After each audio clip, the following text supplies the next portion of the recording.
যদি হঠাৎ করে একদিন হারিয়ে যাই, কেউ কি খুঁজবে? হয়তো না। যদি আমার আইডি থেকে ভিডিও পোস্ট করা না হয়, কেউ কি মিস করবে?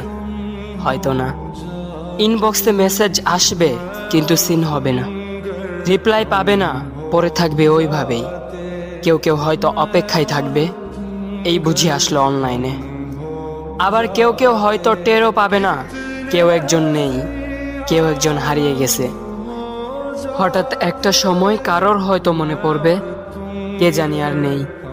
কষ্ট করে নামটা সার্চ করবে, পুরনো ভিডিওগুলো দেখবে আর ভাববে হুট করে কোথায় চলে গেল। আবার কেউ কেউ হয়তো একদিন দুই দিন না পেয়ে ফ্রেন্ড লিস্ট থেকে আনফ্রেন্ড করে দেবে। যখন আমি থাকবো না, তখন আমার স্মৃতি কারোর মনে পড়বে, হয়তো পড়বে, আবার হয়তো পড়বে না। তবে হারাতে হবে, হারাতে হয়, হারিয়ে যাওয়াই নিয়ম। পার্থক্য একটাই, কেউ আয়োজন করে হারায় আর কেউ হুট করে হারায়। আমি না হয় হুট করেই হারিয়ে যাব।